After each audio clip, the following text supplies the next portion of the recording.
Bonjour la France sur Europe 1.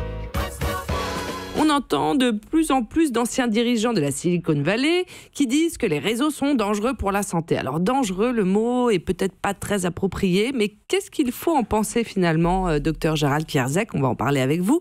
Pourquoi déjà on est accro aux réseaux sociaux? Et eux-mêmes dans leur vie, leurs gamins par exemple, ils leur interdisent les écrans et l'utilisation des réseaux sociaux. Oui. Donc dangereux, c'est peut-être un bien grand mot, il n'y a pas de danger vital immédiat, mais il y a une vraie addiction. Et d'ailleurs l'Organisation mondiale de la santé vient dans sa classification des maladies, de mettre l'addiction aux écrans, l'addiction aux jeux vidéo en particulier et aux réseaux, qui est un peu le corollaire, dans les addictions et dans les nouvelles maladies.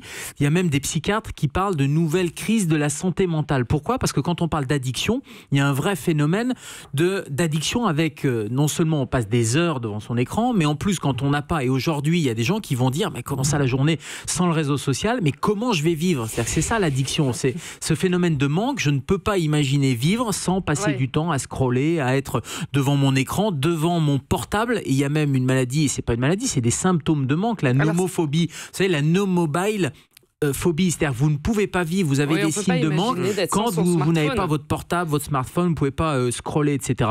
Et j'allais dire, tout est fait pour créer cette addiction, parce que le modèle économique de toutes ces de Facebook ou d'autres, c'est quoi ? C'est de passer du temps devant l'écran pour passer plus de temps, plus de pubs, puisque c'est ça derrière le modèle économique. Mais je comprends pas quels sont les effets en fait quand on utilise ces réseaux sociaux sur notre corps. Pourquoi ça nous rend vraiment addicts ? Il y a des organes qui sont touchés ? Il y a des effets sur le cerveau qui sont les mêmes circuits, ce qu'on appelle les circuits de la récompense. Il y a le circuit de l'addiction et de la récompense, c'est-à-dire ça, c'est pour toutes les addictions. Oui. C'est pour toutes les addictions, et donc c'est exactement la même chose pour l'addiction aux écrans. Et ces circuits de la récompense vont faire intervenir la dopamine, enfin toutes ces neurohormones qui sont des hormones à la fois du plaisir et de la frustration, et ce sont les mêmes circuits cérébraux. Donc il y a une vraie dépendance physique à ces écrans. Et puis il y a d'autres effets sur le corps, il n'y a pas que le cerveau, il y a les yeux particulièrement. On parle d'épidémie de myopie chez les gamins. Pourquoi ? Parce qu'ils passent beaucoup de temps devant les écrans, mais pas tellement de temps à l'extérieur. Or on sait que la lumière extérieure est très bonne pour la croissance de l'œil par exemple,